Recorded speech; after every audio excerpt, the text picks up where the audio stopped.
Hello, everybody. I hope that the notifications have gone out. We have a few things to talk about, things going on in the news. I want to say before the ball drops, Happy New Year. Even though, look, it's not New Year, it's not the New Year yet, but I want to just say it now, okay, to all of you before the New Year's come. It's always exciting, the New Year's, watching the ball drop. I love seeing it from around the world, all over the globe, how they celebrate. But I actually heard that this year, a lot of countries are not celebrating the New Year's like they traditionally do because there have been, threats and everything going on. And yeah, I'm not going to lie, every year I do get nervous when the ball is about to drop. I get scared something might happen.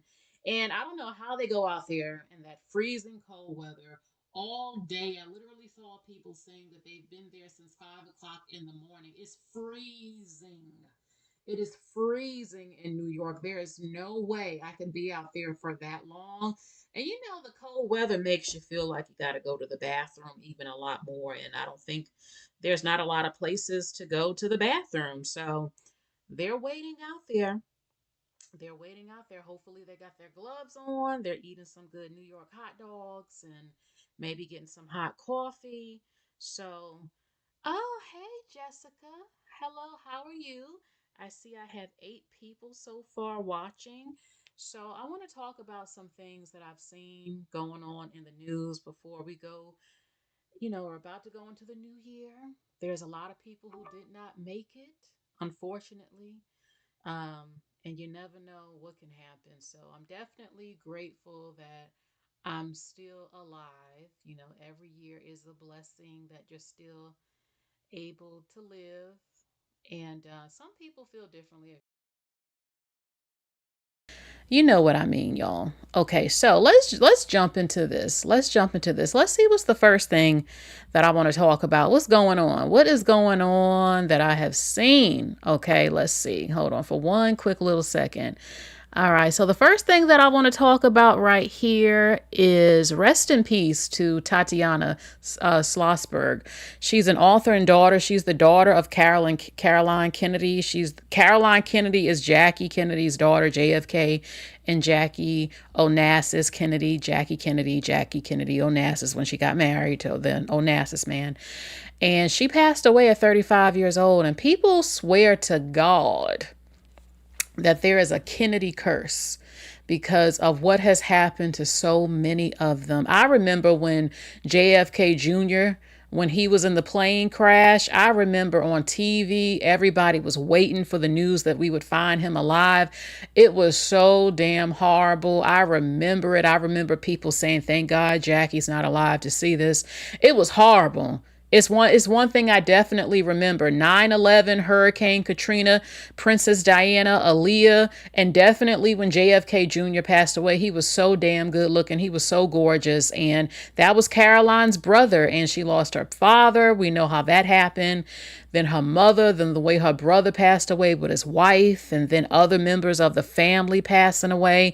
And now her daughter. People are like, can you imagine what Caroline is going through? She lost her dad being assassin, you know what? Then later in life, she lost her mother to cancer. Then she lost her brother. It was only her and John. Now she's lost her daughter. Her daughter was only 35 years old. 35. She just gave birth not too long ago, and that's how she found out she had leukemia, a very rare type of leukemia.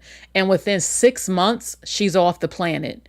Of course, she probably thought she still might have time. Everybody thinks that it was so quick. And I mean, literally right around Christmas time, this happened. So 35. Hello. Hey, everybody. Hey, Mr. Universe, Jamar. Hey, Queen Kyla. Hey, and you don't stop. Happy New Year. Hey, Yolanda. Happy New Year, everybody. So, um, this is just horrible. And the fact that she just lost her daughter right before the new year comes in and the children and her husband, this is absolutely horrible. 35 is so damn young. It's so young, and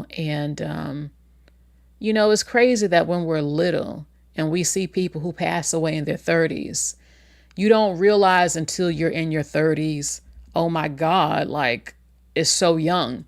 because you still feel like you're 15. Like I'm telling you, time goes by so quickly because I have seen things brung up in the media that happened actually 10 years ago that I swear to God, it seems like it was at least a year or two ago to me.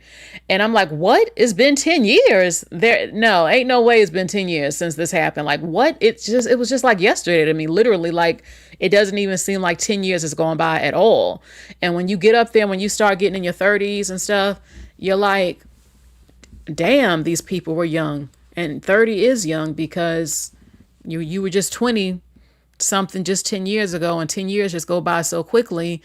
And you think about things when you were 15 and 17, and it just really doesn't seem long ago at all to you. And you're like, damn, I'm just 30 something and you're losing your life. I mean, seriously, Princess Diana died in her 30s, and it was like, damn, that was young. I'm telling you, once people who are like 19, when you turn 30 and 35 and 30 plus and almost 40, you're going to be like, damn, I'm really not old. Trust me when I tell you this.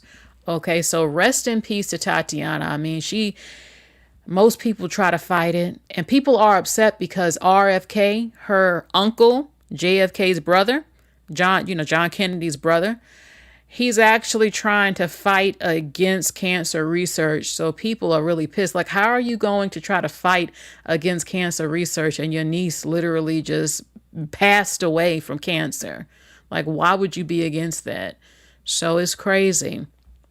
Absolutely crazy. And it's sad she didn't make it to the new year. Just 35 years old. Rest in peace to her. Okay, and now also want to talk about rest in peace to Kevin Lateef, Ayodele, and Sina Gaima. I had covered this in my short section, but it's just crazy. I mean, I'm telling you, the older you start getting, the more you really realize when people say life is short. When you used to hear your parents say that, and you hear your parents always afraid when you go out, like, I'm just going out, relax. But it's like the older you get, you keep seeing so many things happen. You're like, oh, now I see why my parent is so afraid when I go out. Now I see why people say life is short. Now I see why people say every moment could be your last, because so many people I've seen passed away. I'm like, my goodness gracious, I'm not even 40 yet. And I feel like, damn, like, damn, I outlived this person, or damn, this person now passed away, or, oh my God, this now happened and this happened. I've never saw this coming. Like, oh, what? And that's what happens even with me. In a blink of an eye, within one day, something can change that can change your life forever, for the good or for the worse. And you never know when someone is going to pass away. You really don't. Lord, I'm trying not to get emotional. I'm trying not to get emotional when I think about people who have passed away that I know, that I never thought it would happen when it happened. Oh, goodness. It's just, and now you see what happened with Anthony Joshua. I said it's crazy because I literally was just talking about him a day before the accident. Literally, thank you, Jamar.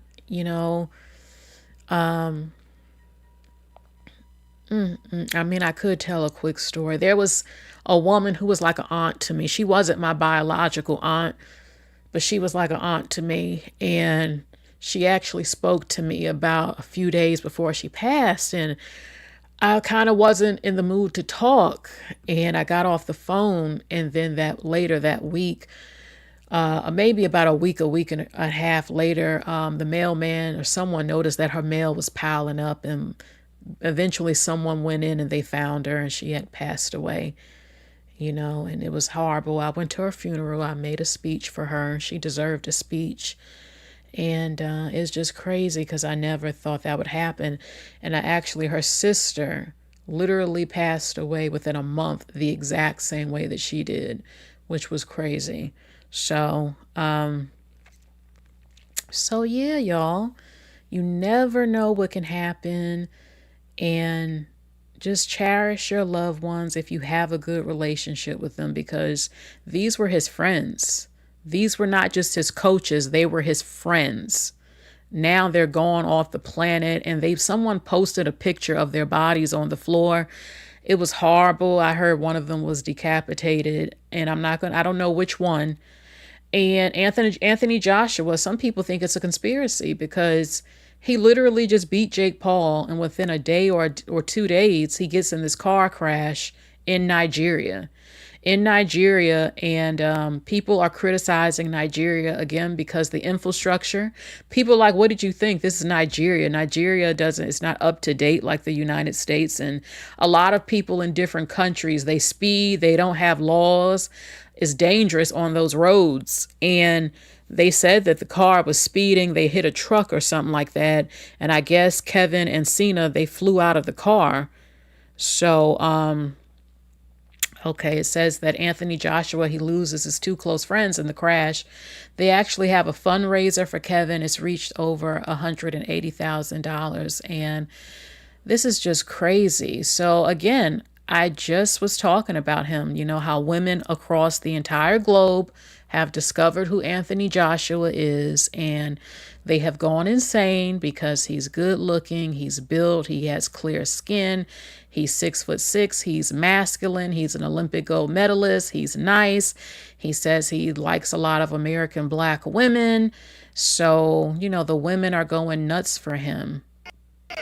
So this was him getting out of the car when they had the car crash, and I don't know if he was actually aware what had happened to his friends, because he seemed a little calm for me, but he might be in a state of shock. Maybe they didn't let him see the bodies, so they put him in the police car, and people are pissed because they said that there wasn't any police or firefighters as first responders. I'm like, baby, this is not America, it's Africa. It's Africa. Like, come on now. Stop acting like people don't know. And people are thinking, damn, should I go to Africa? The roads and the driving is crazy. So, rest in peace to his friend Kevin. Again, a healthy, beautiful man. Beautiful, in shape man. Just living his life. From what I heard, it was his first time in Nigeria. I saw a video of him talking to the children. Some sort of fundraiser or program thing they were trying to do. Can you imagine this is the first time you go to a country and you don't make it out alive? The first time you go, and he ended up losing his damn life. Healthy young man. I don't know if he had a wife or a girlfriend. I don't know if he had children. I'm like, damn. Look at him. Beautiful. Fine, beautiful. And now he's off the planet. So yeah. Doing his thing. He had dreams and hopes, and he helped train the top, sports player in boxing in the world. He just was there to witness him winning. They were there happy probably and celebrating on top of the world. And then you just lose your life within a matter of seconds. So, yeah, his last name is Nigerian. Hold on, let me see again. Hold on. Kevin Lateef Ayodele, definitely African. Ayodele. Okay, Simagami. So, hold on, let's see. Also, Sema was gorgeous too. I had said before, the Muslim men be representing, damn it, because Kevin was Muslim too. And being Muslim doesn't mean you're always an Arab. It's a religion. But it's a lot of them believe in being clean cut. Like when you see those Nation of Islam men, you see how damn good they be looking, all clean shaven, smelling good, fresh haircut, shaped up. The Muslim men, whether they're in the Nation of Islam, and look, I know y'all how y'all get, because some of you don't believe in the religion, but as far as how they look, a number of them look damn good, in my opinion. Clean. I like my man clean. Okay, so listen to this real quick. Also, rest in peace to Sema as well. It was horrible. If you don't let Jake Paul win, he's going to kill you 9 days later. Or just kill your two best friends. But somebody's going to die if you don't let him win. If you don't let Jake Paul win, So I think this guy's in sports too or something, and he's saying that Jake Paul is the reason that this crash happened. He says he has something to do with. There are people who believe that there was some sort of voodoo or some hex or some Illuminati sacrifice type of thing that went down. I'm not saying it's true, but that's what people are saying. Like, how in the hell you just beat Jake and then this happens within 2 days? Absolutely not. Have you seen the video showcasing the horrible car accident that Anthony Joshua was involved in? Fortunately, he is okay. Unfortunately, two people did die. I do want to talk about how the lack of medical infrastructure in a lot of these countries showcases that when the country only works for a handful of wealthy people, eventually it will work for none. Because what do you mean that Anthony Joshua, our champion, was just involved in a horrifying crash? I mean, the car is so torn up. I hope you can hear it. I don't know why she's recording with all that damn noise in the background, but let's see if we can get through it.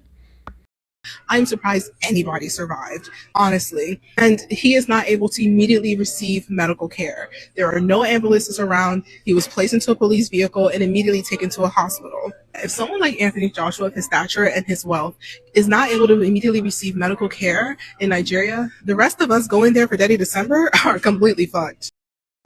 Why is it that black people do not know that most of Africa is a third world? Like, are y'all living in some sort of delusion? They don't even have toilets on average. Good toilets like what we have. Nigeria has a defecation problem, meaning people go outside in the middle of the street. Like, I don't understand how y'all don't know out here that Africa is nothing like. I mean, look, some of it is nice, but as far as organization and resources and hospitals and all that other stuff, they have some of them, but it's not like over here. Africa is not all up to date like America. And I don't know why y'all don't, some of you out here don't know this already. Like, I don't know if it's because you see black people promoting moving to Africa and they're trying to make you believe that, oh, it's just like America. No, it's not. No, it's not. Okay. They don't even have fucking working electricity for 24 hours in most of Africa. They don't even have decent water in a vast majority part of Africa. So I think some of y'all out here getting a wake up call. Like, what?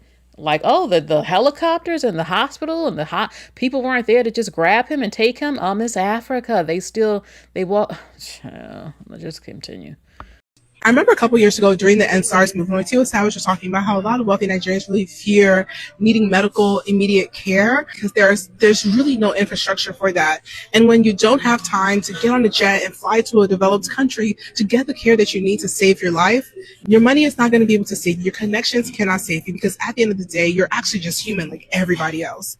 For 2 to 4 weeks every single year, we completely romanticize these countries, right? As a place where you have so much fun and you connect with family, you connect with your roots, and you connect with culture. And it's amazing. The truth of the matter is that a lot of us are sidestepping the very poor people that we see on the streets. We hop in our fancy cars with our drivers. We bring our fancy clothes. We walk on these horrible streets and just hope that, these really bad roads don't mess up our nice shoes. And after we're done clubbing at 6, 7 a.m., we then go back to our gated communities. And then after a couple of weeks of all the enjoyment, we then just go home back to our regular lives. And we end up actually leaving these African countries a lot worse than how they were before. What happens is the thousands of dollars that you're spending, the locals actually never see that, the everyday locals. Only the handful of people that are pulling together these Dutch December experiences are actually seeing. I can't take the noise no more in this woman's video. I'm sorry about this, but basically she's saying people romanticize Africa. I have never romanticized a third world country in my whole damn life. Now, Africa is a continent, but I read things. I do research. So I'm fully aware about the state of many parts of Africa. South Africa is one of the great capitals of the world and how bad it is over there. Look, it's just the reality. In other countries too, a lot of countries. I research how black people keep promoting to go to Thailand, but in a lot of these Asian countries, they don't even have tampons. I'm not moving nowhere that doesn't give me access to tampons. Absolutely not. So I look at these type of things. What's going on in countries? What's going on with their money? How is the average man poor there? Because I'm not moving to any country if I can't mix with the men. What's the point of going to live permanently if I'm not going to be alone, not dating? I look at those type of things. I look at, okay, you have American money, but if you didn't, you would be living like a homeless person, like the locals, and all this other stuff. I look at all of that and that, okay, you can go and have a good time, but what is there for you? They don't have anything. They don't have any businesses like that. A lot of places rely on tourism, you know? So it's a lot of stuff. Yeah. I mean, not every Asian country is the same, but research these countries because there's a few of them that do not have tampons available at all, really. And like, I'm not going nowhere to live permanently where I don't have a tampon available. Or you can't drink the water like in parts of Mexico. You can't even drink the damn sink water. They tell you not to drink it. So, yeah. So as far as Africa, Africa is huge. But there are many parts of Africa that, you're gonna live way different than what you used to in America. And they're seeing this when it comes to immediate health care. Basically, she said you probably will die in parts of Africa if you need immediate care to be flown out or something. You're not going to get what you get here in America. Anthony Joshua's accident in Lagos, Nigeria should act as a reminder for Africans in the diaspora to stop fantasizing about Africa. What you saw in that video where you had an accident, people got brains crushed out, they're lying on the road, and there is no paramedics, no emergency support, that is the reality of what most people have to live by. Majority of Africa is like that.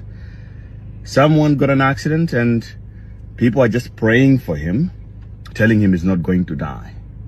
And there is nobody there seriously to help. These are, for the most part, dysfunctional countries.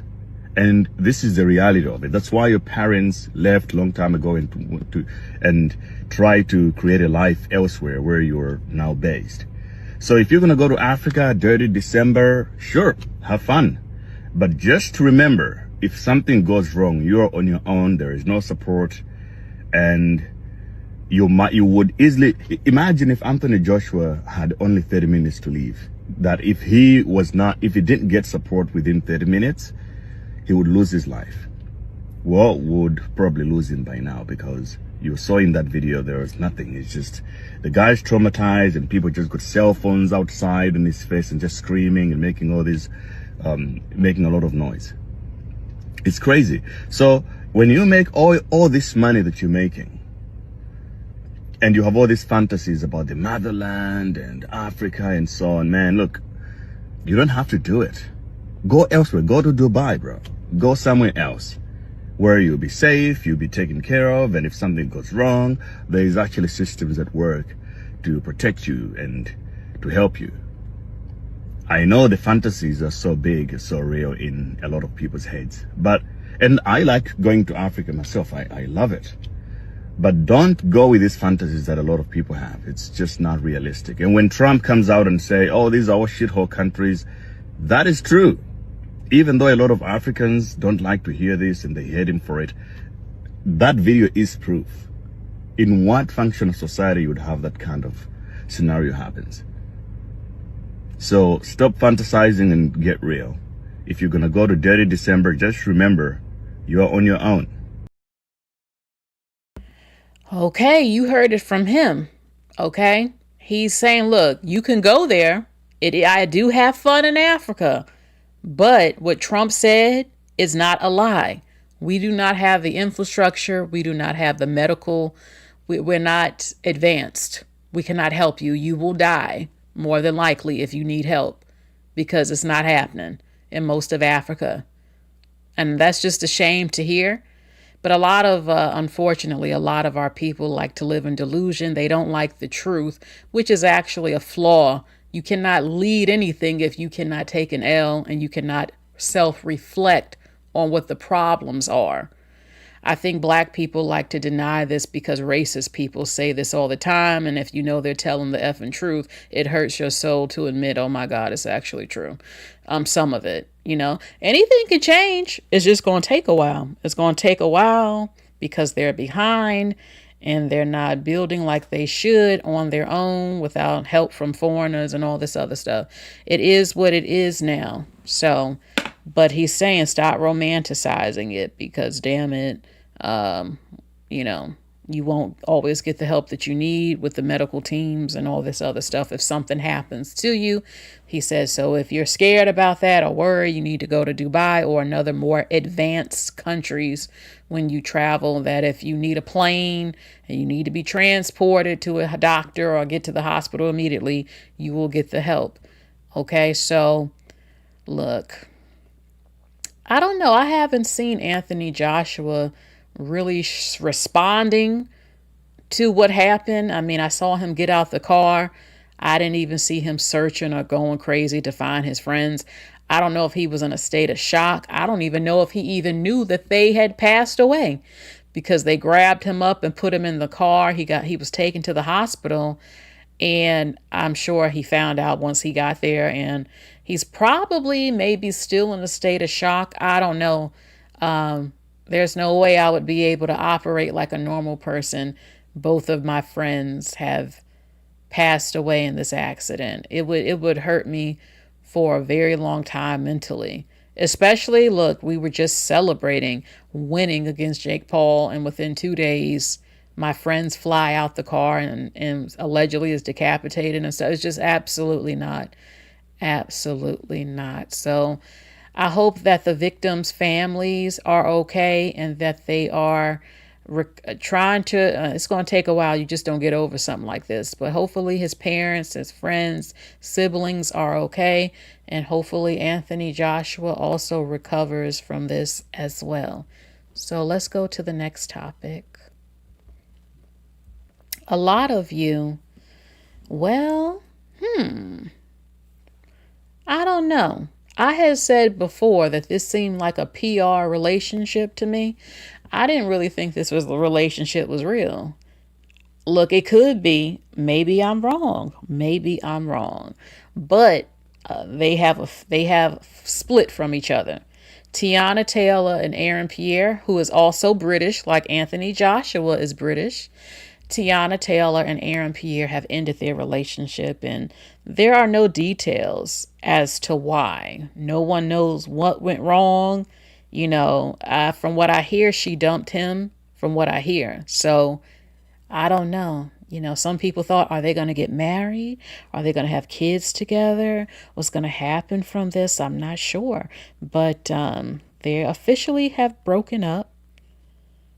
Let me know if y'all can hear me. Leave a heart. Are y'all seeing this video? Because on my phone, it's not even playing. And I need to make sure that this is running smooth. Somebody let me know if y'all can see this. Do you see the picture of Aaron Pierre and Tiana Taylor up on the screen? Oh, okay. I see it now on my phone. Okay. So, okay. So yes, no, yes. You can hear me though. Yes, yes. Now it's showing. Okay. So I just wanted to share this. I don't really have much to say on this other than the fact that they have broken up and they're not together. Were they really ever together is the real question. So now I want to share something with you that is just shocking the crap out of me. I don't know if I can believe this at all. And this is when it comes to Jennifer Lopez, J.Lo. Baby, when you hear what this woman is claiming that Jennifer Lopez did, this is absolutely sick. This is sick. She is claiming that J.Lo did this to an underage girl. Listen to this. She stuck a champagne glass that they cracked on the table and was broke with jagged edges, and they was sticking it in my friend over and over. And that ain't allegedly. She was only 11 years old, and with her coochie and her booty so bad that they had to do reconstructive surgery on her, and J.Lo was laughing the whole time. Oh my God. But when you mess with kids, that's when you draw the line, bitch. And I'm gonna whoop her ass if I get the opportunity. She stuck a champagne glass that they cracked on the table and was broke with jagged edges, and they was sticking it in my friend over and over. And that ain't allegedly. She was only 11 years old, and with her coochie and her booty So bad that they had to do reconstructive surgery on her, and J.Lo was laughing the whole time. Oh my God. But when you mess with kids, that's when you draw the line, bitch. I'm gonna whoop her ass if I get the opportunity. I don't know if I believe this. That woman sounds a little calm. She says that J.Lo took a champagne glass that was broken and shoved it up a 11-year-old girl's coochie, and then it went into her rectum, and she had to have reconstructive surgery. What? What? How does this happen? Where did this happen? When did this happen? Where's the evidence?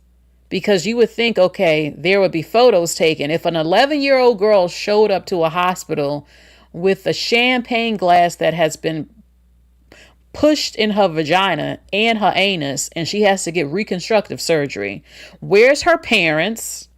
Why haven't her parents come out to sue J.Lo for essay and attempted murder?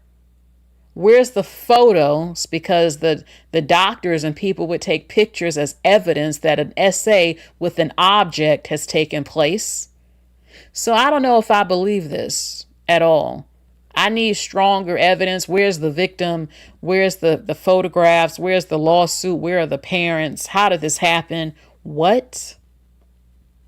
She stuck a champagne glass that they cracked on the table and was broke with jagged edges, and it was sticking it in my friend over and over. And that ain't allegedly. She was only 11 years old, and with her coochie out in her booty, so bad that they had to do reconstructive surgery on her, and J.Lo was laughing the whole time. Oh my God. But when you mess with kids, that's when you draw the line, bitch. So that's what she's claiming. There have been a couple of claims against J.Lo. For example, people are saying that J.Lo practices Santeria. Remember that movie, The Believers, about them devil worshippers? And I mean, Santeria is a religion in the Hispanic community and the Caribbean. Some people say Santeria is voodoo. I don't know if it's voodoo or not. I just know they do something with goats and chickens and stuff. I mean, back in the Christian days, they were sacrificing chickens and lambs and all types of stuff. So I don't know. That's what people say. I'll say I'm 50-50 on it because I think anything is possible with people. We don't know people like we think we do sometimes. And God knows what some things people can be into.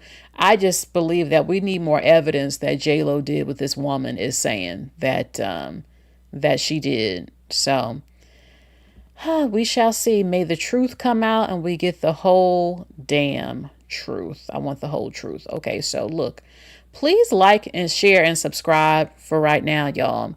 Get those likes up before we get more into it. Y'all know, like I say, every damn video, it affects the algorithm. More people know that I'm live.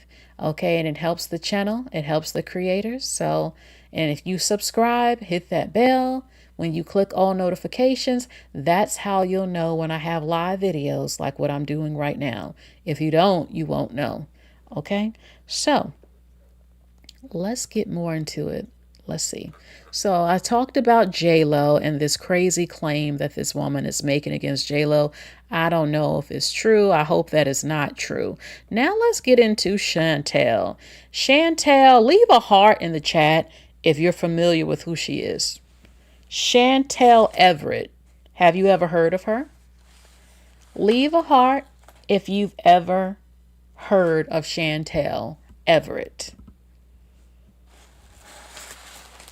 Chantel Everett. You know, Drake tried to get with her too. She was on that show 90 Day Fiancé, I believe. This was her husband, Pedro. Pedro is Dominican. Chantel is Black American, and she's a nurse. She was doing the damn thing, absolutely gorgeous. But his family, she had a lot of problems with his family. They were trying to take her money a lot, like basically trying to use her. From what I saw on the show, trying to use her. Well, they ended up divorced, her and Pedro. Okay. He was fighting with her brother. Okay. So, I mean, it was something with his mother and his sister They didn't really get along with Chantel. They would try to, Chantel could speak Spanish. So that's one thing that was a great thing. She could understand what they were saying. She spoke the language. Okay. So they ended up divorced. But now Chantel is in the arms of a woman. I said, are you serious? I never in my life thought I would see something like this. Chantel, I ain't trying to be mean what I'm about to say, but she eating coochie now, y'all. I mean, or that she getting a coochie with the stud. And I'm seeing so many beautiful black women running in the arms of women. And I'm like, it's getting bad out here. Don't get me wrong. Some people naturally are bisexual, but I'm seeing a lot more who are just like tired of men and tired of the drama, and they're going to studs. And some studs can look nice. Some of them can really looking like a little bit like men a little bit. I have heard that lesbians have a very high divorce rate, but they say they can love you. You know, I can love you better than a man. I don't know if they got drama going on with the studs and the women and stuff, but you know, now she's with a woman. Chantel is like they said, look, Drake was trying to get with you. Drake was in your DMs and you got options. You're a nurse. You're beautiful. And now she's with a woman, though. And guess what? They are engaged now. So a lot of people, I was looking throughout the comment section and there were mixed reactions. Some people were liking it. Other people don't want to see this. They want her with a man. And they're like, what are you doing, Chantel? We don't believe you really gay and all this other stuff. Well, she's with a woman now. She's with the woman now. Key Love says Drake ain't a catch. I know he's a player. Drake is a player. Drake ain't gonna marry nobody. But, you know, I just wanted to bring that up because she had a high profile man that was trying to holler at her. So, Shevette says, I need the touch. I love the touch of a man. Yeah, a woman can't do it, baby. I'm sorry. I need muscles. I need bass in that voice. I need a chest of a man and the abs of a man, and I need a man pounding and laying it down on me. I'm sorry, you cannot with them little toys, baby. A woman, most women, y'all ain't got that stamina like no man. Them men be going like, nah, I don't think a woman, and it wouldn't look right to me. I just can't see a woman really smashing me like a man could with that kind of stamina. Plus, it's a dildo. I need some real dick. Excuse my language. I'm just saying. So, and I want some muscles and stuff. I want to look in that man's face. I want to see the face of a man. I want to see that aggression. I want to hear that bass and that voice talking shit to me. All that other stuff. So, look, y'all. So she said, look, she was explaining to her friends how she is now dating a stud. She has gone in the arms of a woman. I never expected to see nothing like this in my life with Chantel, but neither did I with Portia from the Housewives of Atlanta. I have something to show you guys. Guess what? We're engaged. Oh my goodness. This is such a happy time for us, and I wanted to keep y'all updated, but stay tuned for more. Yeah, a lot more coming. A lot more coming, right, baby? Check out this view. Oh yeah, check this out. This is where she proposed. Yeah, see that? It's really nice out there, right? Super nice. I'm gonna be posting pictures soon. Yep. Can't wait. Can't wait. Ready, baby? All right, let's go. And you know, the thing is, though, is that a part of me thinks some women probably are really happy with women because we as women understand each other a lot. You probably have organized finances, cooking together good food, living in peace. The part for me is the smex part. It's like, I need a man. Like if I were to ever go to a woman, I don't see it happening. But if I did, it would be a relationship where we have an open thing. Like, look, baby, some days I need some penis, some couple of months. So I'm going to get a man. You can find out who he is. We're going to get him tested. He can come up over here and we're going to go out and I'm going to get some because I need some from a man. Then I'm going to come back home. I don't know. Some people do stuff like that, them open relationships, because I can't go forever without that man and that way. I just don't see it, you know. There's a lot of gay men who have those type of relationships from what I hear. So not all the time. I'm just saying, I'm not saying I'm going to a woman. I'm just saying if I ever did, I don't know how this would happen, but if I did, I would have to have permission to get some from a man every couple of months or something, or whenever I feel like it. So so they are engaged. Child, I never thought I would see it. Not her with a woman, but that's her choice. That's her choice. So she's officially engaged to her woman. It is real. She really did. Her and Pedro really broke up. And now she's with a stud. I just said, what? I just never expected to see this. So that's them together. And if that's what makes her happy, that's what makes her happy. That's her life, you know. I just hope that everything works out and, you know, she's happy. Okay. So her woman said this, her woman said to everyone in the comments with something negative to say, we, Chantel and I, don't give two F's about your opinions.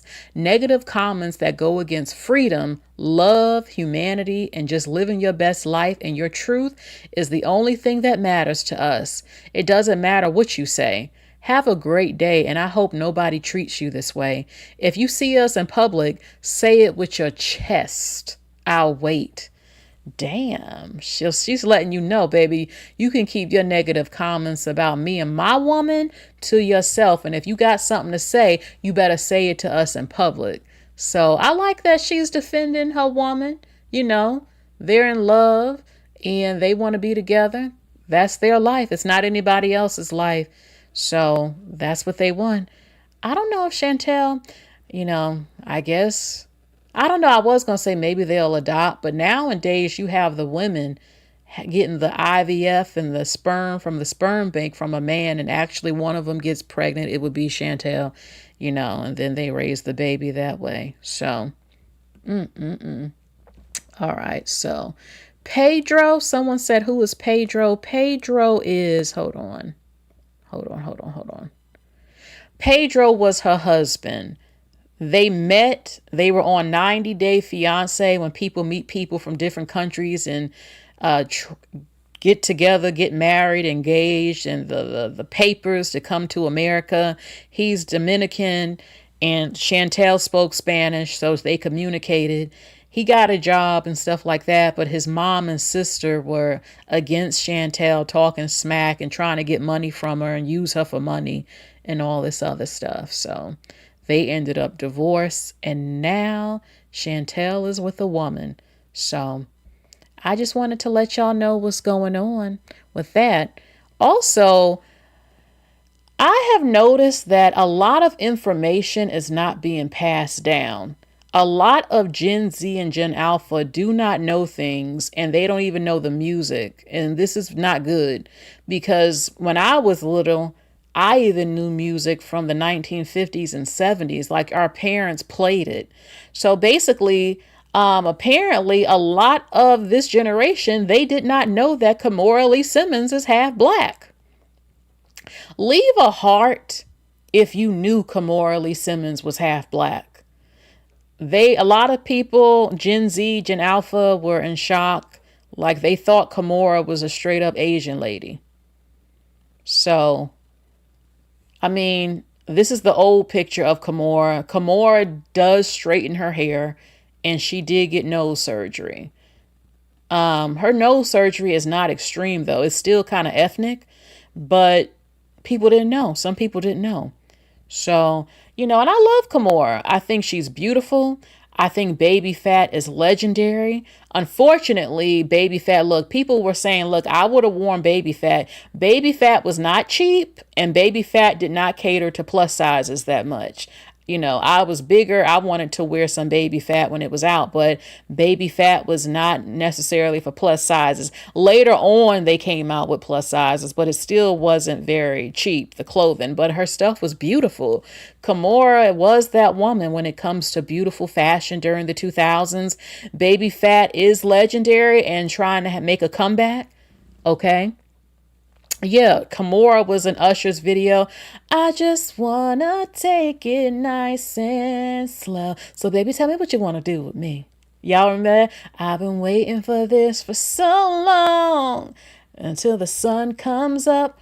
Baby, I just wanna take it nice and slow.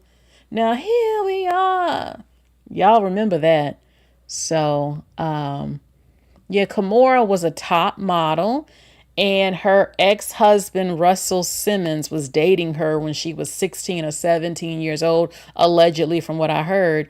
And I believe there's videos on it about him dating her young, and then they got married. She had her 2 kids, and she had Baby Fat, which was very successful. She was best friends with Kim Porter, who passed away, who was Puffy's ex. We know about Kim Porter.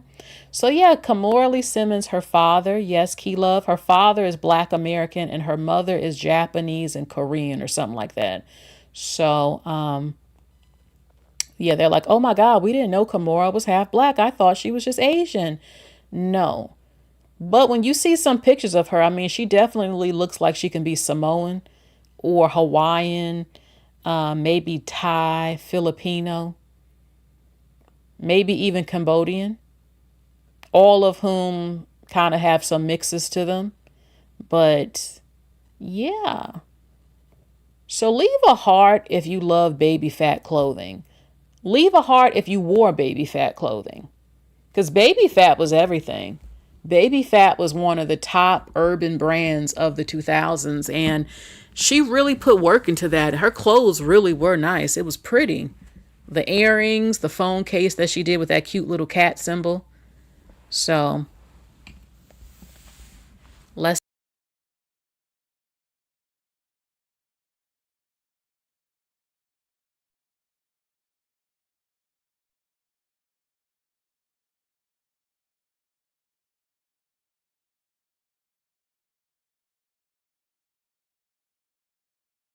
hopefully y'all can hear me. Second. Um, okay. Hopefully the microphone is working. Leave a heart if you can hear me. Okay, my microphone is back on. My mic went out for a second, y'all. So yeah. All right, I see hearts. Baby Fat, I love it. Hopefully Baby Fat comes back. In fact, she she's on the E Network. She had a reality TV show, Life in the Fab Lane, and it's back. Her daughters have grown up, Ming Lee and Aoki Lee. They've grown up and they're trying to bring the empire back of Baby Fat. Where's Ming? Where? Ming?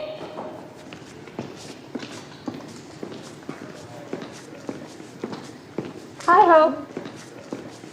You look so pretty. Is this your natural skin? Jesus Christ. What's going on? Your nipples falling out. My everything's falling out. It's true. Yeah. Good, you look healthy. I look healthy. You look good. Healthy means fat in this house, and you're kind of an asshole for that. That's not what I meant. No, it's fine. I need that. Okay. Show. Healthy. You look healthy. You look very healthy. Thank you. I look fat? Tell the truth. What do you mean? No, I just meant like you look like refreshed. You're calling me fat. I don't like this. Bye. You went to Bali and you came back looking healthier. Isn't that the whole point of going to Bali? But you meant healthy in a weird way. No, I didn't. You just make things up. Oh my God. Are you not gonna come back here?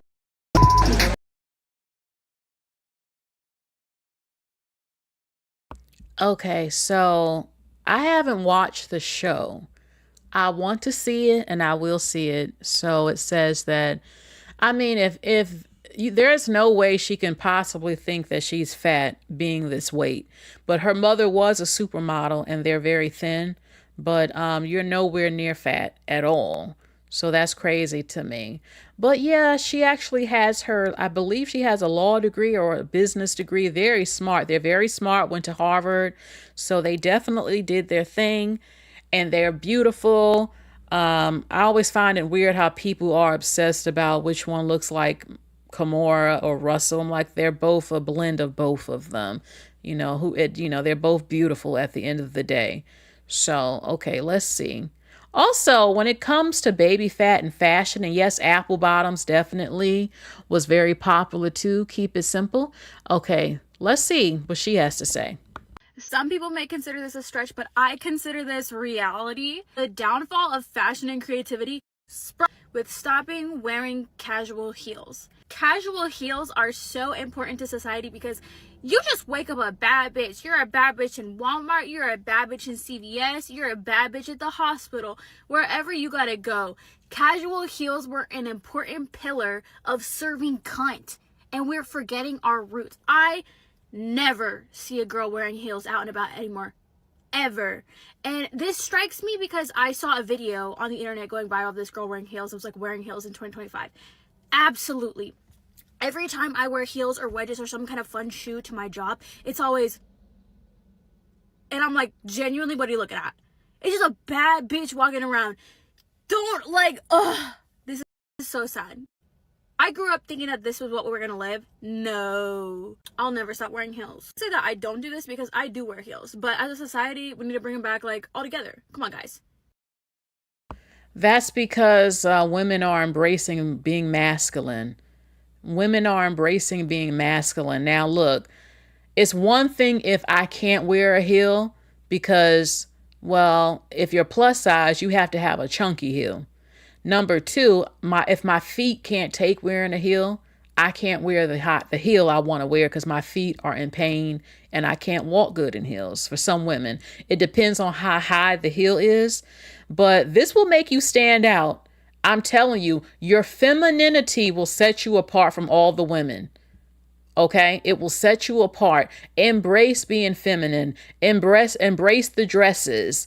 Embrace showing off your beautiful legs. You don't have to be a hoochie mama, but wear them damn heels if you can wear them heels. And if you like wearing them heels and it's comfortable, because you're going to stand apart from the other women. And the fact that, baby, in the 2000s, women were wearing heels, and now in 2025, they're looking at her crazy for wearing sexy ass cute heels. Baby, be that woman. Be chic, be luxurious, be sexy. Okay? And I don't care if I sound like a pick-me. If you want a fucking man, baby, you dress feminine because you're going to stand apart from all the women that's turning masculine. If they want to wear sneakers all day and fucking tracksuits all day, let them. Put on your feminine stuff, wear your lipstick, curl your hair, do your cute nails, be girly, and you will stand out every time you take your ass out, whether that's at Wal or the supermarket, out and about the mall. You will stand apart and you will always have an advantage over them. I'm just keeping it real with you, okay? I don't care if it's, like I said, if you like attention from men, you want men hollering at you, you want to look good even amongst women and stand out, be that bad bitch. Excuse my language, okay? So if you can wear them heels. Now, I have seen people coming for kitten heels, and that pisses me off because I'm 5'9", and I don't care to always tower even more higher. So yeah, I like my kitten heels. Number one, I need to be comfortable. Number two, I'm already tall. And if I want to wear higher heels, if I felt like it, then yeah. Or if I'm in pain, I'm not going to. But shit, as long as my shoes look cute, that's all that matters and goes with my outfit. So, I believe in having comfort. I need comfort. Okay, but yeah, ladies, bring back the 2000s fashion because that was it. 2000s fashions was the shit. When you look at the videos and the video vixens and how we were doing it with the glitter, baby, I still got my hoop diamond earrings, baby. I'm still rocking it. My pink lip gloss, baby. Okay, like 2000s is top tier. And I see people talking about millennials, they trying to copy Gen Z and Alpha. I'm like, no, baby, y'all dressing like the 2000s, baby, because that was it. It was glam. It was about that glam and that glitter and the heels and the prints and all that stuff, girl. So yes, and baby fat apple bottom jeans, baby, 2000s and the 90s is it. 90s makeup is top tier. 90s makeup is top tier. 2000s fashion, top tier. So, Okay, let's see. So, speaking of the glam, we have Beyonce. Beyonce just made headlines because she is officially a billionaire.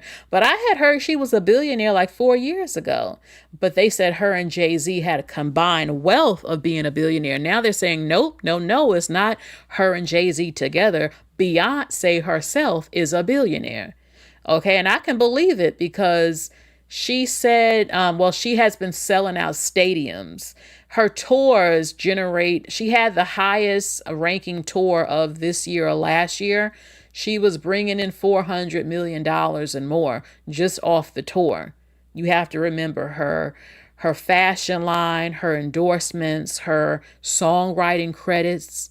So, yeah, it says that she officially entered the Forbes billionaire list, okay, cementing her status as one of the world's wealthiest entertainers. And, whether you like all of her music or not, you can't take away that Beyonce does work extremely hard. She works very, very hard to maintain her status in the industry. She's always touring. As soon as she puts out an album, she puts out a tour, okay, and she's charging for good. I mean, a lot of tours now are charging damn near $1,000 for the best seats, but she's always touring, and that's where a lot of the money is. The music industry is not the same like it used to be.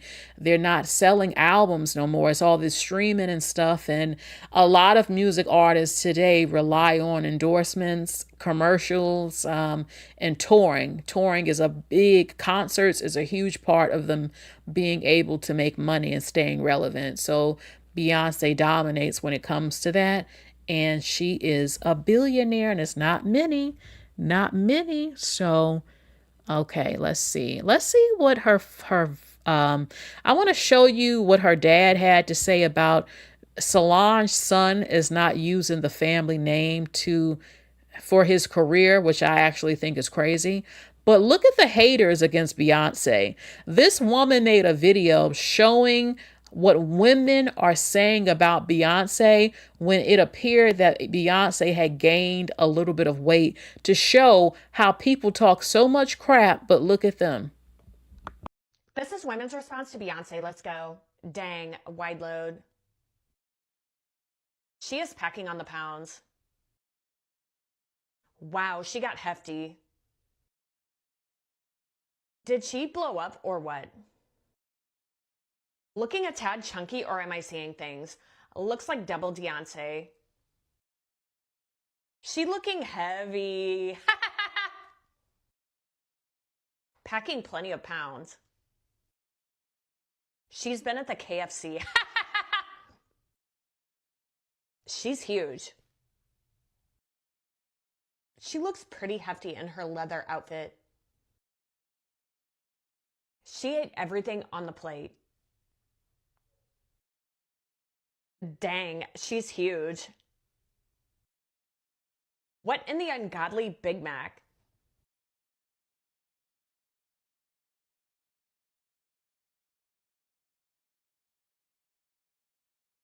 This is women's response to Beyonce. Let's go.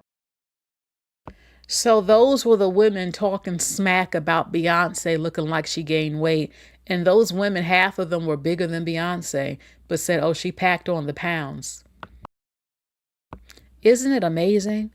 I'm like, first of all, Beyonce is almost 50. I mean, she's not, but she's like 45. And the camera shows the weight differently. Beyonce is way more smaller than what anybody can imagine. She's smaller than what you possibly can imagine in person. So she's not a big woman. And these women talking smack, I mean, they don't look anything like Beyonce. Are you serious? The woman talking about Beyonce, look at her. This woman don't hold a candle next to Beyonce in the looks department or the weight department. Talking about Beyonce got fat. Baby, you fatter than Beyonce. Are you serious? These women are really talking smack about how her body, they don't even look as pretty or even have the body that she has. So I don't care what y'all say. I understood where Matthew Knowles was coming from when he was expressing his frustrations with his grandson, Jules. She's just like my grandson. Like, nobody talks about Jules. Jules is top 10 male model in the world. And if he was to use or add the last name Knowles, more doors will open for him. Now, I done told that little nigga, and I hope you hear me, Jules. You add Jules Knowles Smith, your life is gonna change. Hold on now. I ain't know Matthew Knowles was talking like that now. He good and comfortable in that seat. But like I said before, I get where he's coming from because I didn't sacrifice and put all this work in for you not to use the last name Knowles. Like, the thing is, the past generation worked hard for the next generation to have it easier in life and to have an advantage. Then I don't understand why people be so against nepotism, because for one, life ain't fair. Two, if you're a minority, you're already at a disadvantage, so why not use what you have to get ahead in life? And I know there's going to be some people going to say, oh, maybe he just want to make it on his own. Yeah, that's cool, but just because you have somebody's last name or you related to somebody does not always guarantee you a spot. You still got to have some type of skill and talent. And in closing, Matthew Knowles did say this wasn't no disrespect to his father, but let me know down in the comments how y'all feel about this. Okay, so hold on. I agree with Matthew Knowles. He needs to use the last name. Nepotism doesn't work well for black celebrities. How often do you see them? A lot of black celebrities' children never make it as big as them on average. A good portion of them. They don't make it like them because the industry still discriminates. The most I've seen is Lenny Kravitz's daughter, Zoe Kravitz has had nepotism with Lenny and the mama from the Cosby Show. But as far as look, how many black celebrity kids can you name that have become big, huge names because of their black celebrity parent? Huge. You ain't seeing it that much. You don't see it that much. It's not like with the other races of people. It's just not. So he needs to use that damn name. Beyonce and them have worked hard. Use the damn name to your advantage. Just like Jackson. Michael Jackson being a damn Jackson is smart business at the end of the day. It's about business. You know, when Michelle Obama's kids said they didn't want to use their name, I'm like, have y'all lost your fucking mind? What's wrong with y'all? Do you not know what fucking world you live in? The fuck you mean you don't want to use your Obama name? That's fucking stupid, in my opinion. I don't care who gets mad. It is stupid. I'll be using that damn name just like the Hiltons, Paris Hilton and them be using that damn Hilton name. The Kennedys and all that Hilton and shit use that damn Obama name and use that damn Knowles name. Don't be a fucking fool, in my opinion. You're being stupid because it's too hard for black people to get in spaces. No one gives a shit half the time who you are type of thing. It's harder. So why not use the name that has been built? Use the name. In my opinion. Shit, look what Kim Kardashian did. She used her damn fame to put all her sisters on, and now they're all fucking rich off of her. Kim Kardashian became the star. She decided to make that family show and use her fame and connections to get all her sisters into industries. They're all rich as shit now without Kim. That was business. And the mother played a part too. They used Kim's power and name to help. It's business. So, yeah, if I was related to Beyonce, I'll be using that damn last name too. Shoot, to help me. Plus, yeah, we're an empire. Just like them damn Kardashians, we're an empire. So, okay. But he did say to also add Smith to it too, which is his father. So he's not completely neglecting. It wasn't Kim, it was her mother. It was Kim and her mama. But they wouldn't been nothing without Kim because Kim was the one who was the star. The global Kim Kardashian has been this era's Marilyn Monroe without the blonde hair. She definitely is. People can say whatever they want about Kim. The fact remains is that Kim built a fucking empire. She got a good, pretty face.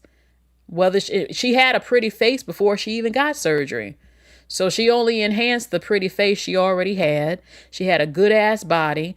And then she enhanced it even more. She used the black man, his culture. I'm sorry to say, but black people fed into it. She was smart. She did the shit and she used it and she became a fucking billionaire off of it. And black people get mad, but black people played a role in her ass staying relevant for as long as she did, because black men couldn't believe that Kanye's unattractive ass was able to pull something that looked like that. And the other black men who wasn't as pretty, even though a man's supposed to be handsome, but still, shit. Kim is smart. That's all I got to say. She is. So, and she did that shit, and all her sisters capitalized off of it too. And it's because of Kim and her mama. Her mama and Kim. Either way, Kim was the one. And they had the connection to Kim and the access to power through Kim. And then they did it, what Kylie became, she had her beauty line, which became big. Okay. Then you had Kylie or Kylie doing the supermodel thing. Then you had Chloe. They all did different things and became very wealthy. Now they have their own stuff. They stole ideas. Yeah, they might have, but they had the power to do it. They had the power. I heard that one of them might have stole some woman's fashion ideas. I think it was Chloe or something. I think this woman was trying to sue her for it. So they also use the black woman's aesthetic because a black woman ain't able to do what they do, unfortunately, and the way this shit is rigged, really, from what we see.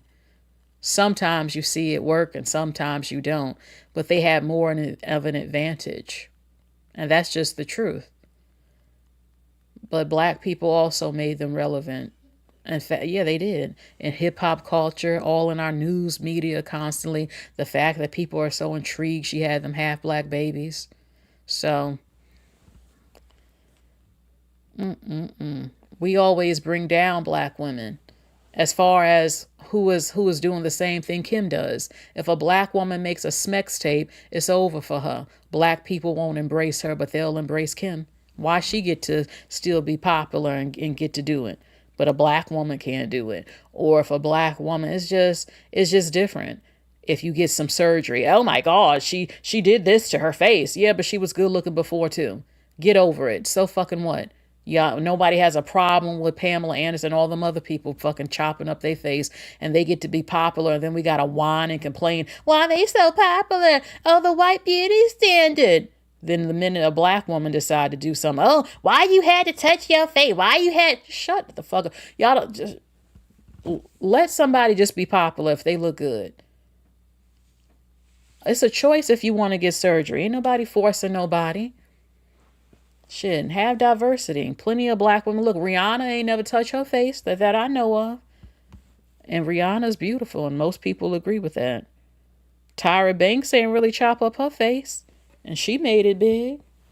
But every time somebody does, it's like we have an obsess over it, as if there aren't plenty of other ones who haven't done nothing to their face. All of a sudden, I don't see nobody trying to tear down no Kim's empire. She now had all these fucking surgeries. Why she get to still be popular amongst black people and white people? So, the Kardashians taught a whole new generation of non-black women how to get the bag. Yeah, go fuck her. And I see a lot of them getting with these black sports players. But I'm not mad, because those sports players are choosing those women, and they don't give two shits that the white women have chopped up their faces, got a BBL, now dyed her hair platinum blonde. They don't care. And then people will have the audacity to try to make us compete and compare us to a bunch of non-black women that got a bunch of surgery. But then if I get some surgery, you going to critique me to death, but you ain't going to critique her. And then you going to try to make me feel bad if you get with the fake woman that's not black and try to compare us. How funny and hypocritical is that? Yeah, it's because they're not black. I figured that out a long time ago. Because some of these black men are racist, but no one wants to say it. We say colorism, and it's not always color at all. They're just racist against a woman that's black.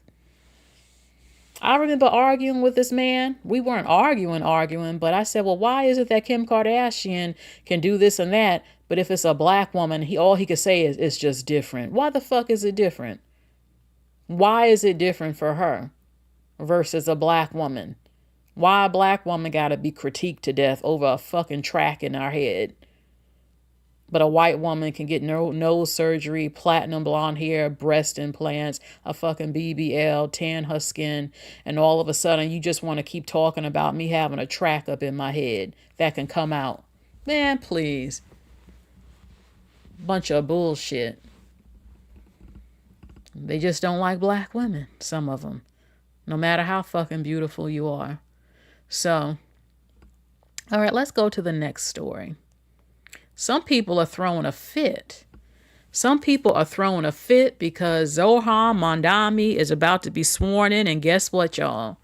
He's becoming the first New York City mayor that's going to be sworn in with the Quran, not the Bible. When he takes the oath of office, I said, I've never heard of this in my life. Every time I've seen a politician from our country get sworn in, they have to put their hand on the Bible and recite something and get sworn in. So they're saying he's going to be sworn in over the Quran. I'm like, wow, I've never seen this before in our country. People are saying that this is dangerous. They're saying, look at what we're turning into. Some people are like, no, this is a Christian nation. Not everybody's Christian here. But then they're saying, no, it's not. It's a multi-ethnic and cultural nation. We have a lot of cultures. But when I was growing up, everyone said this was a Christian nation, and everyone that was being welcomed here were just being welcomed in, that it's not an official non-Christian country. But that's not the case, what you're seeing now. So, like I said, if you go to the Middle East, there is no questioning anything. You have to follow the law of their land. They pray 5 times a day. They play their music. They have dress codes. They have cultural standards and laws. And if you don't follow them, you'll be arrested or thrown out of their country. Our country has no set standards or laws on certain stuff. So we have different groups in here, and this is the land of the free. So people are allowed to practice whatever religion they believe in. But traditionally, people sworn in have to put their hand on a Bible. So they're saying, nope, he will be putting his hand on a Quran when he's sworn in as the mayor within our United States of America, happening very soon. So let's see. Micah says it should be under the Constitution. We have freedom of religion. It started. It's not dangerous. Give him a chance to prove himself. I'm not saying it is, but that's what other people are saying. I don't know. Some people think a disaster is about to come, that Gotham City is going to get worse than what you've ever seen with this man. He has no experience. We shall see, though. I had said that in a different video. We should give him a chance to see what he can do. People will be reporting, believe that. People, this man has already gone down in history just winning. So he's going to be watched very closely by most people. And if the crime gets worse and things get worse in New York, they're going to blame him. And he knows that. And it's going to tarnish his legacy if he doesn't do some of the things that he says he was going to do. So we shall see. And speaking of New York, they just ended the Metro card. Now, some of you had said that there's a different type of card you're using, but people was using the Metro card for a long time. So they held a funeral for the Metro card in New York to say goodbye to the Metro card. So I said, wow, they're actually going to let people scan their credit cards and phones to use the train. I said, this is a disaster waiting to happen, in my opinion. We shall see. But apparently y'all said y'all have another card you can use. Korean women are dedicated to erasing Korea from the planet because listen to this. I will not give birth to a life that will discriminate against my gender. My own flesh and blood must not become a blade turned against me.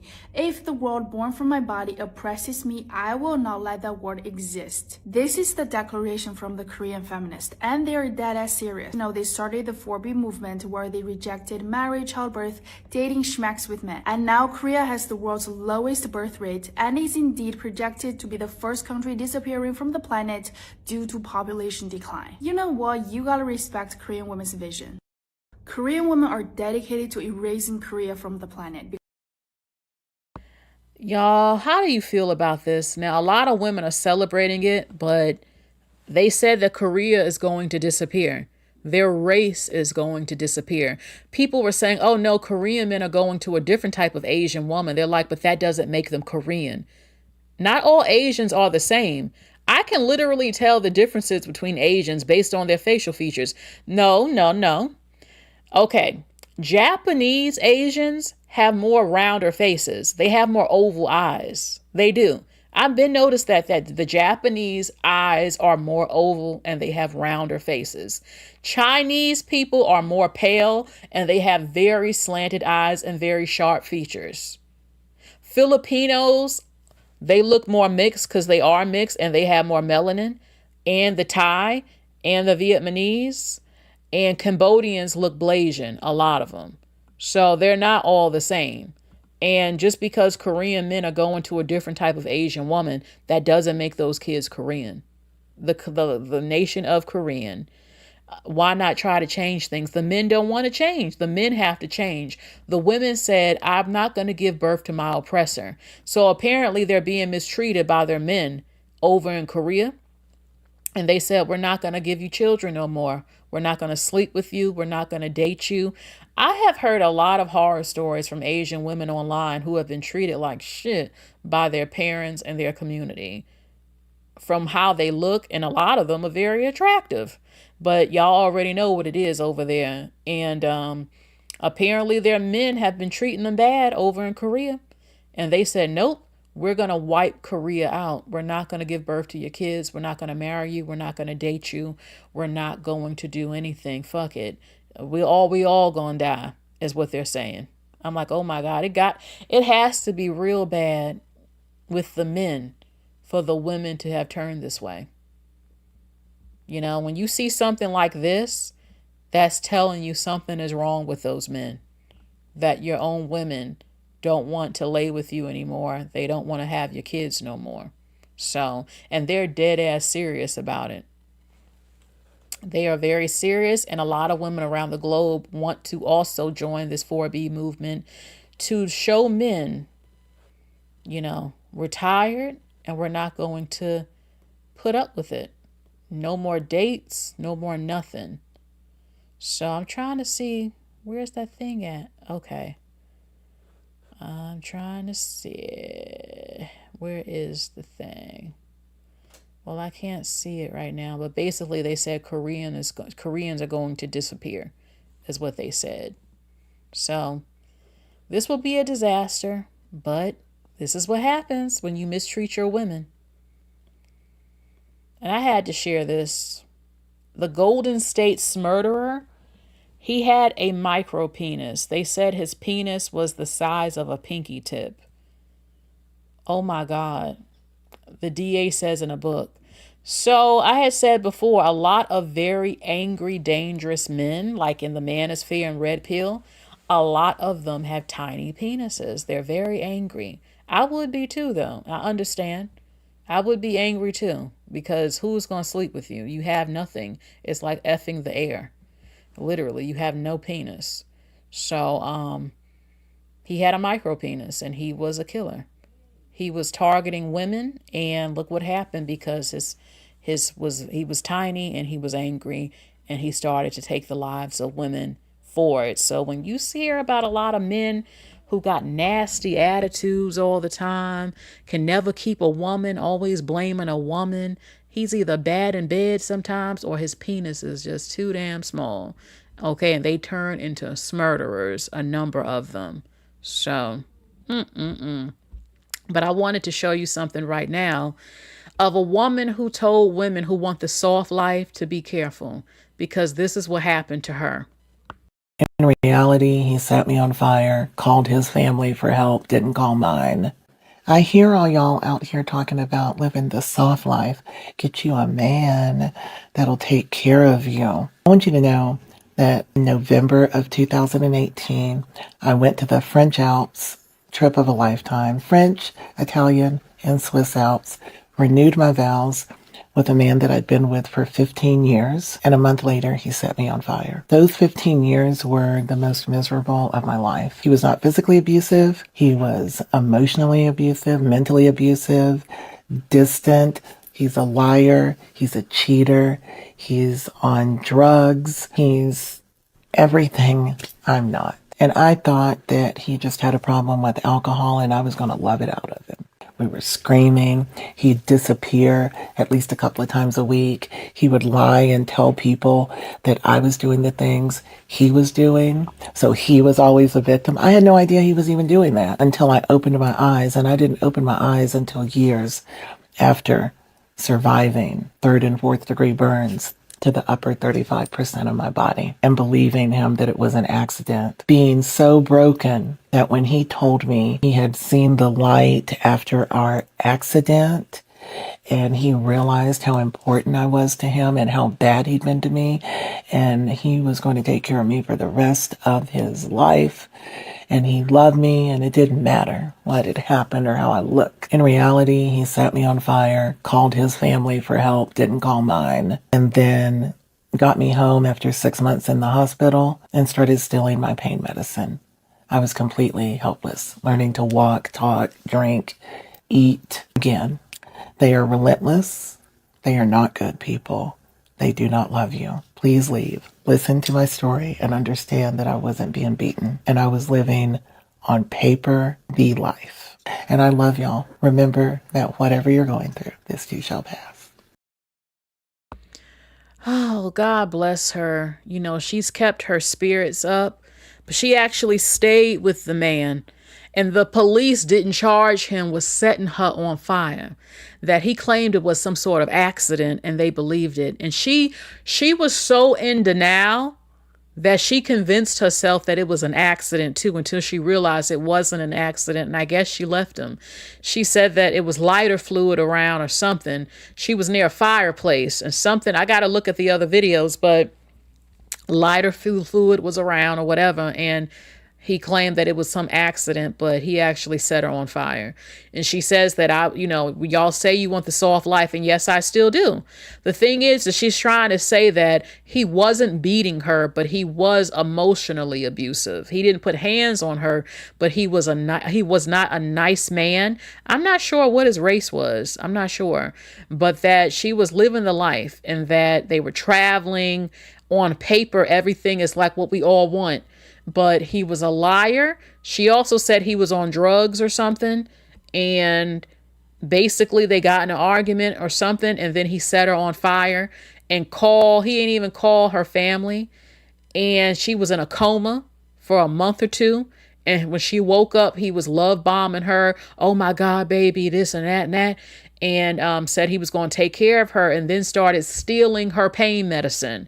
So she still stayed with him and went home with him after a few months. And then she realized, oh my God, he really did set me on fire. And I don't know the rest of the story of what happened. But look at her. She's still beautiful, but she doesn't look like her old self. She says all up 35%. Her arms, her chest, her face set on fire by this man. This is absolutely horrific. Absolutely horrific.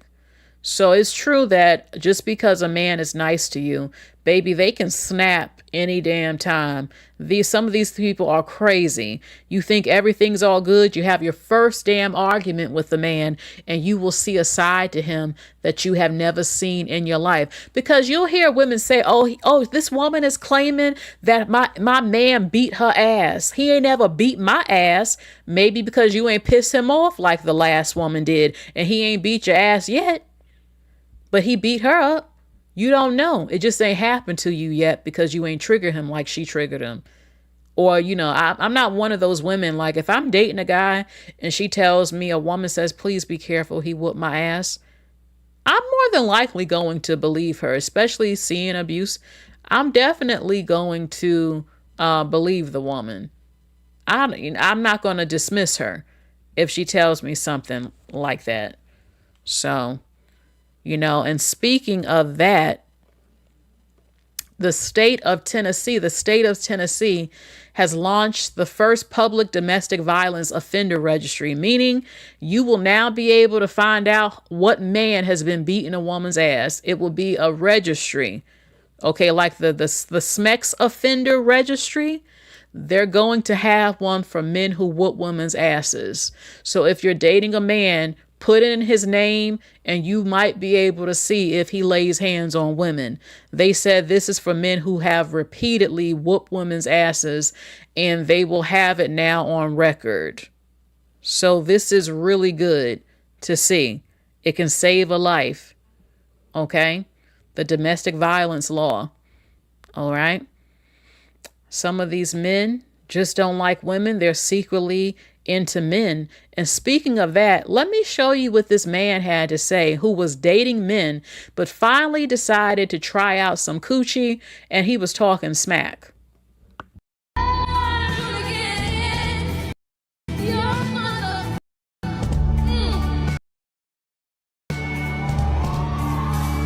So you telling me assholes smell better?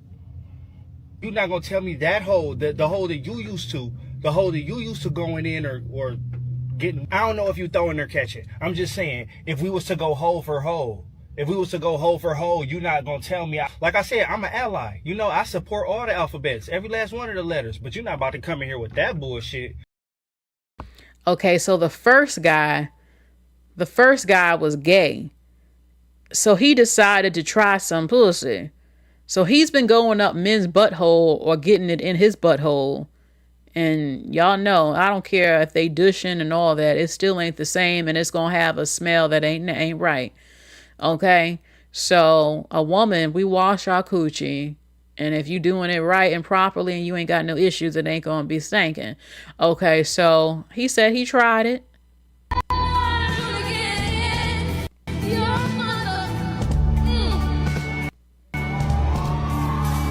So you telling me assholes smell better?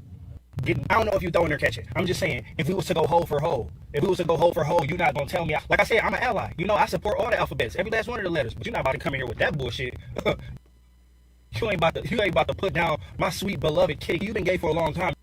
I don't know if you throwing or catching. I'm just saying.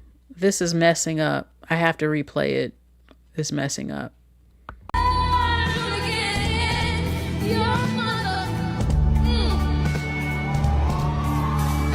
So you telling me assholes smell better? You're not gonna tell me that hole, the hole that you used to, going in or getting. I don't know if you throwing or catching. I'm just saying, if we was to go hole for hole, you're not gonna tell me. Like I said, I'm an ally. I support all the alphabets, every last one of the letters. But you're not about to come in here with that bullshit. You ain't about to put down my sweet beloved kitty. You've been gay for a long time. You must have got used to the dookie shoot. You got so used to the dookie shoot, you don't even smell it no more. You probably don't even smell it no more. That's probably how I feel about coochie. I ain't gonna hold you. And I ain't saying it smell like a dozen roses. I ain't saying like, what I'm saying, like the cooch smell like grandma's butter biscuits, but you're not gonna come in here and compare. I can walk around with my beer smelling like cooch all day and I'm cool. Hell, I prefer it. I'll take some off and sprinkle that bitch with some fries. I'm good. You can't pull your face out of an ass and just be like, I'm good, daddy, let it sit in there. You can't do that. You can't do that. I just thought about that. I'm about to throw the fuck up.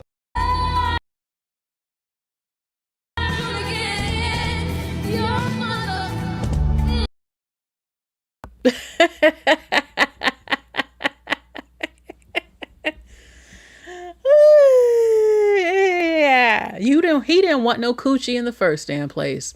Talking about the first time I tried it. He ain't want no coochie for real. And I agree with that man, because they have something called gravy when the semen and the doo-doo is mixed together. That's disgusting. That shit smelled terrible.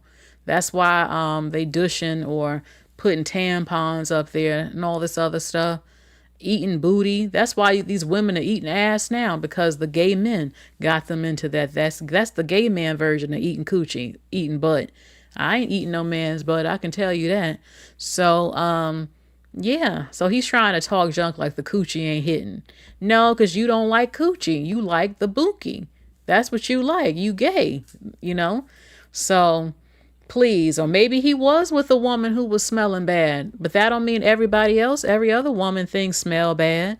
Not every woman's the same. Some women got issues or don't wash it, and others do.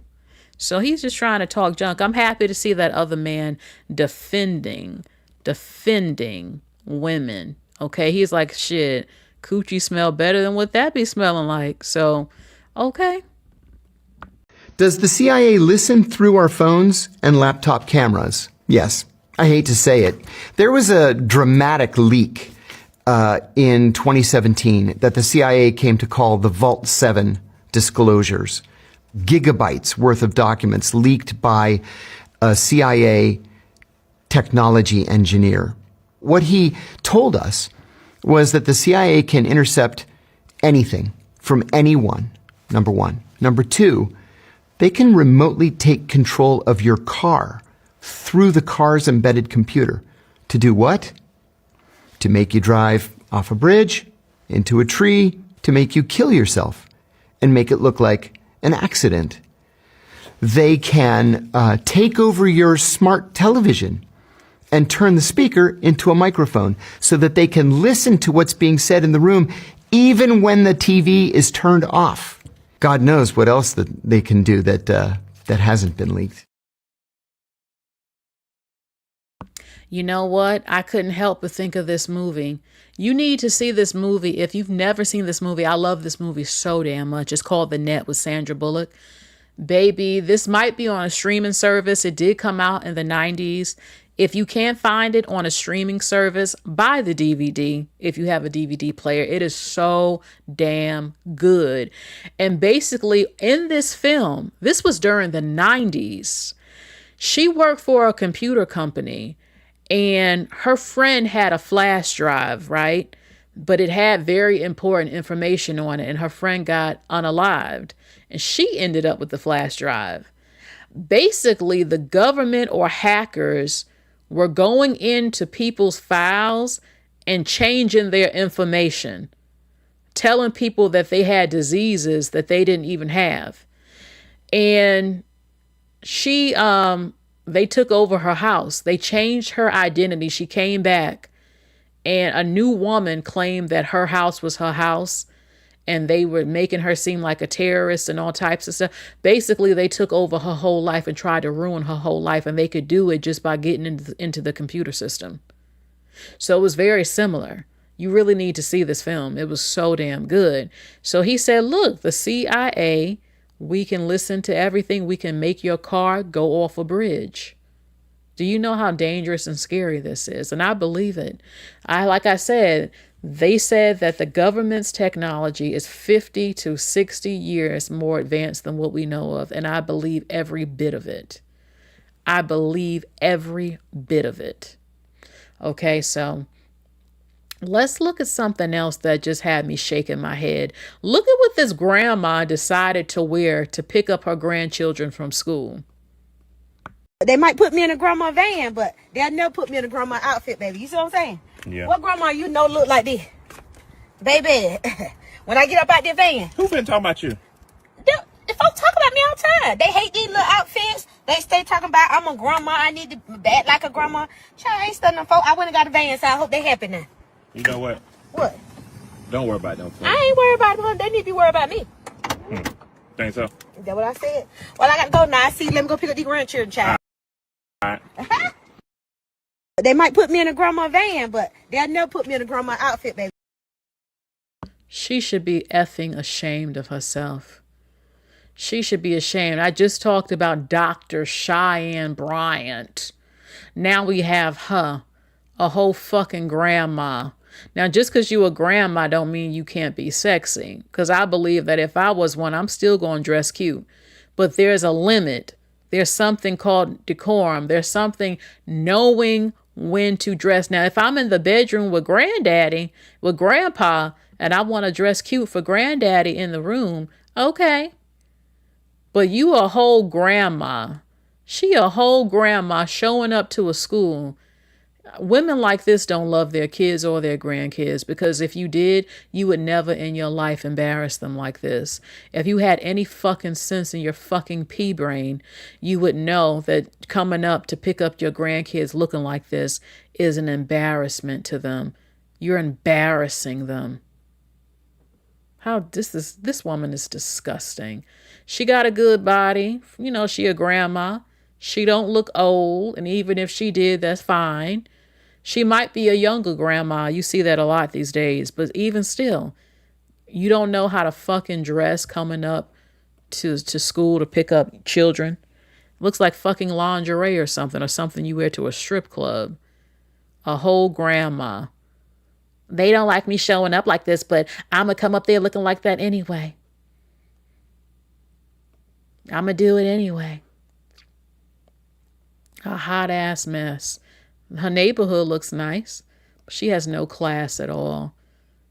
I would never want my grandma to come up to school and pick me up looking like that. I would be humiliated. I would be absolutely humiliated. She has no sense at all. She's a fucking ghetto bird brain heifer. I don't give a fuck how old she is. She is. She's stank. She's a skank. She's a hood rat. She's trifling. She's trifling. Showing up to school for your grandkids dressed in that. I wish my man, please, I'll disown your ass. Horrible. Horrible. Absolutely horrible. Horrible. So, I think I have 2 more things to show you. Hate to have to show you these things, but this is what's happening in our world. This is a couple right here in California. They have been charged because they decapitated their 2 children. They forced the younger one to look at them do this to their siblings. They forced the younger ones to look at their mangled bodies. Oh my God. Why wasn't this on the national news? I would think something like this would make Fox and CNN and MSNBC. Are you serious? It says, hold on.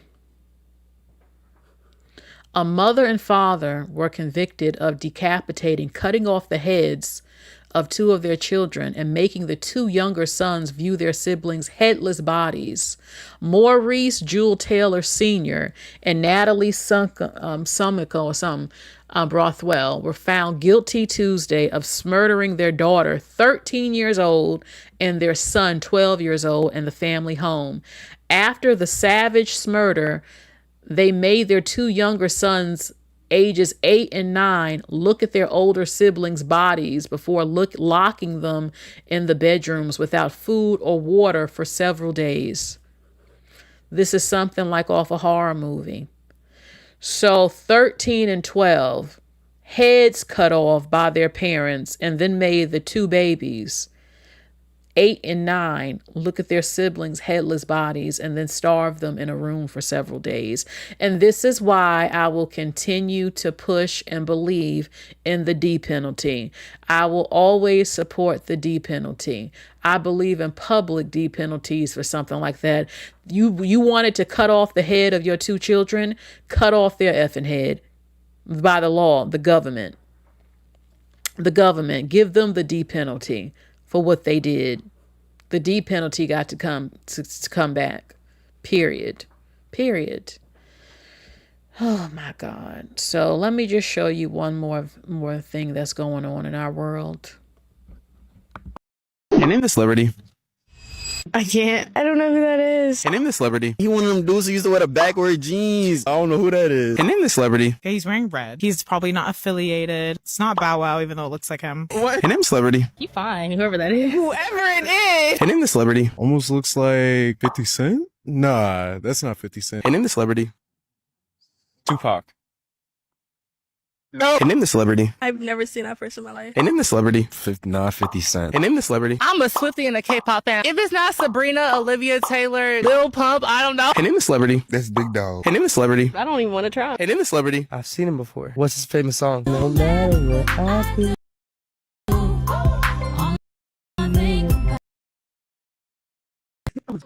I don't know, bro. I don't know. So basically, they don't know that this is Nelly. I'm like, how on earth don't they know who this is? Is it that bad that millennial parents, you didn't tell your children who Nelly is? You don't play Nelly's music? Like, what's going on? Is it because radio has changed and streaming services with the music? They don't know.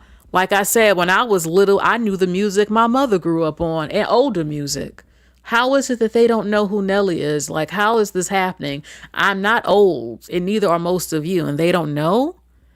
This is shocking. This is shocking. How the hell they don't know who Nelly is? Nelly was just out not too long ago. So you're telling me within 18 to 20 years, they don't know who this is? That's crazy. That's actually insane. You would think that music stations or something is still playing his music. It's like the man ain't even old. I'm like, damn, they don't know. This is shocking. Damn, this is shocking. Horrible. Horrible. Oh my God. So look, y'all. This is the last thing that I'm leaving us with. Something cute, something cute. I love fur babies, and my heart just melted when I saw this. I'm like, please, every time I go out and I see somebody with their fur baby, I just melt and I just say, how old are your babies? These are your babies? Seriously. The thing now is getting a pup cup. Even cats like the pup cup. You go to certain fast food places and order a pup cup, some sort of like ice cream or a cream or something. They just love it so much. Look at this baby. I love fur babies so much. I see how people end up with a house full of them because they are just so freaking cute. Look at her. She even has her little mini me little necklace on, and she's so little. I have 2 fur babies. I love cats. I love puppies. I love both of them. And if I were to see something like this, I would just have to hold her. She's so cute. I love them so much. They're like the most precious things on earth. Seriously, they're so innocent and loving. I could never be one of those parents that leave the fur baby outside in the cold or outside the room. No, they're coming into the bed with me. They're cuddling with me. I'm their mama. And they need all the love in the world. So y'all, get a pet. Get a kitten, get a puppy, hug them, let them kiss you on the face. I don't care what anybody says. They don't have to kiss you on the mouth, but they can lick you on the cheek. Give them a little kiss, touch their nose, wiggle against them, hold them. They will make you feel so much better, and they deserve all the love in the world because they love us with everything in their heart, and they give us all the love in the entire world. Give them love, kindness, and cherish these babies. Period. Okay? So, everybody, that is basically it for today's video. That is it. I enjoyed talking to you. It might be AI, but I just love it. I love that puppy so much. I love them. I love the cats and the kittens and the horses and everything. They're just so cute. Oh, man. So, of course I let them in my bed. Those are my babies. That you can wash your sheets, wash them. There's no way on earth. Hold on. I got to say this. I got to say it because I hate this. There is no way on earth I would ever in my life get a fur baby and not let them lay next to me. They're children. How could you not give them love? They need your love. They ask for love. They love you all day long and they can't even get in the bed with you. I don't believe in that.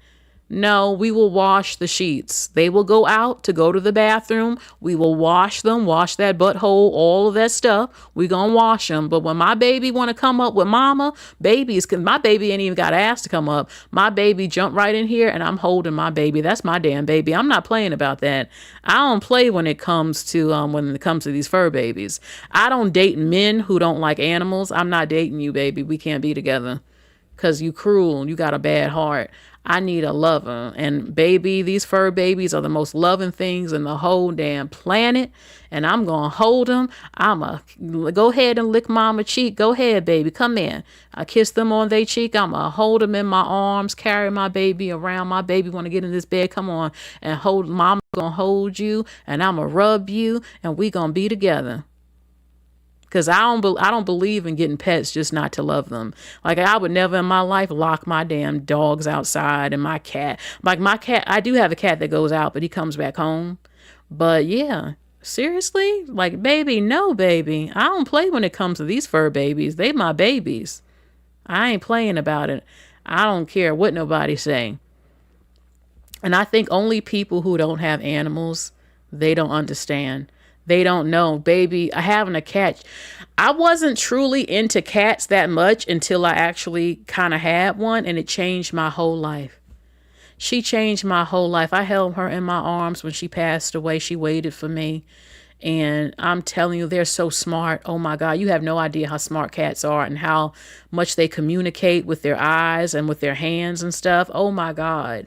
Like, your whole life will change if a fur baby captures your heart. They're like they're literally your children. And I'll beat somebody's ass if they mess with my damn fur babies. I will fight you.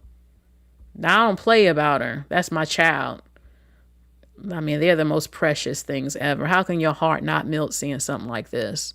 So, when I see people criticizing people or black people saying, oh, it's white people shit, I guess I'm white because my baby's coming up in here in the bed with me because that's my damn baby.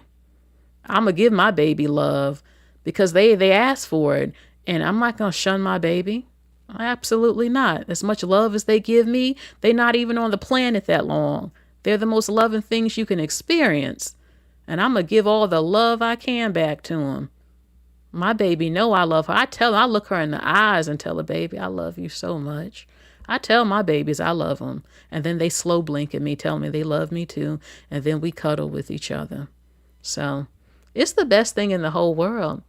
Seriously, I see how people end up cat ladies. I understand.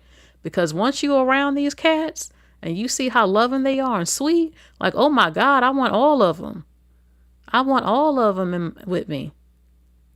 So I don't play. I even got a carriage for my baby to go out.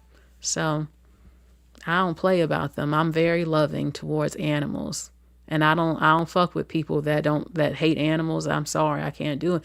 That's some dangerous stuff right there. So these are so cute. And I was allergic too. The first cat, I was allergic, but then I got used to her. She kept coming against me like, please love me, come here. I said, no, no, no. And finally I gave in and she changed my whole life. I try not to cry right now because when she passed away, she waited for me and I held her hand.